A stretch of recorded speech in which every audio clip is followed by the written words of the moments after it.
Now you may be saying, but my good man, Newton, don't most people value the same thing? Don't most people simply want a bit of bread and a safe place to sleep at night? And to that I say you are correct, my friend. All people are more than the same, then they are different. We all mostly want the same thing out of life, but those slight differences generate emotion, and emotion generate a sense of importance.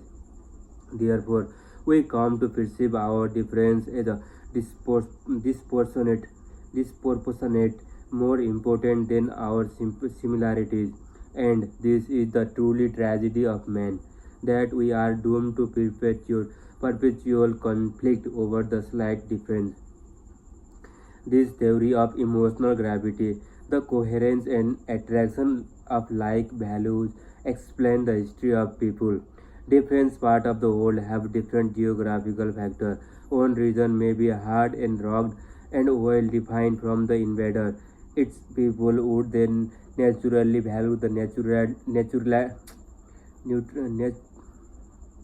naturality and isolation.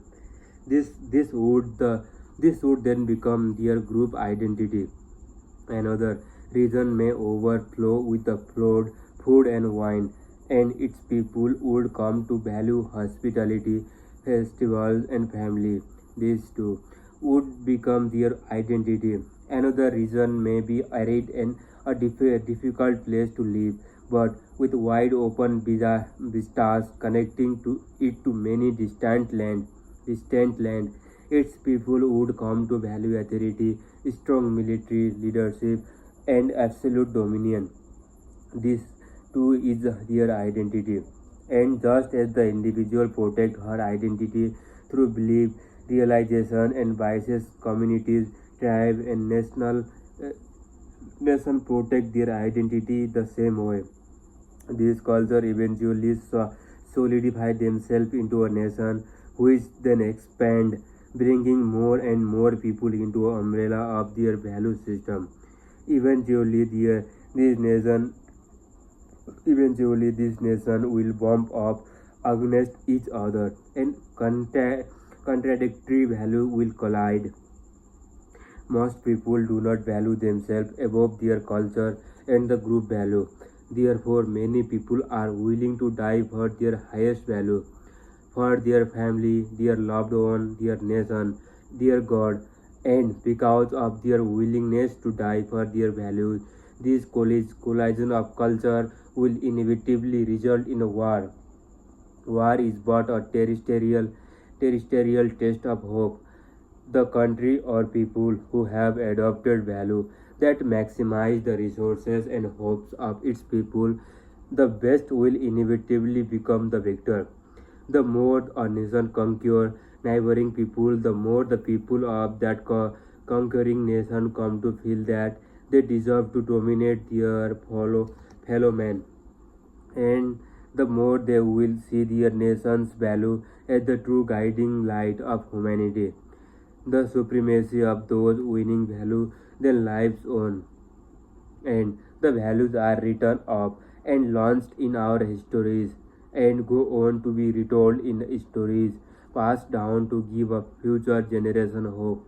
Eventually, when those values cease to be effective, they will lose out the value of another newer nation, and history will continue on, and new era unfolding. This, I declare, is the form of human progress. Newton finished writing. He placed his theory of emotional gravitation on the same stack with the three laws of emotion, and then paused to reflect on his discoveries. And in that quiet, dark moment, Isaac Newton looked at the circle of the page and had an upsetting realization. He had no orbit. Through years of trauma and social failure, he had voluntarily separated himself from everything and everyone, like a lone star flowing on its own trajectory, uh, unobstructed, unobstructed, unobstructed. unobstructed and uninfluenced by the gravitational pull of any system. He realized that he valued no one, not even himself, and this brought him an overwhelming sense of loneliness and grief because no amount of logic and calculation could ever compensate for, for the gnawing, gnawing, gnawing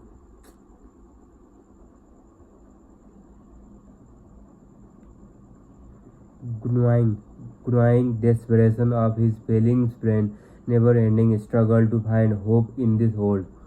I would love to tell you that parallel universe Newton or Immo Newton overcome his sadness and solitude. I would love to tell you that he learned to value himself and others. But like our universe Isaac Newton, parallel universe Newton would spend the rest of his days alone, grumpy and the miserable.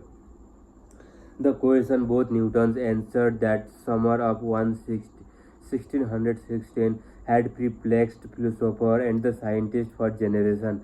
Yet, in a matter of few months, this cantankerous antisocial 23-year-old had uncovered a mystery, had cracked the code, and there on the frontier of intellectual discovery.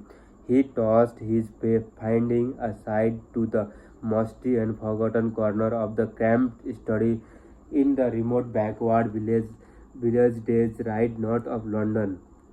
And there his discovery would remain hidden to the world, collecting dust.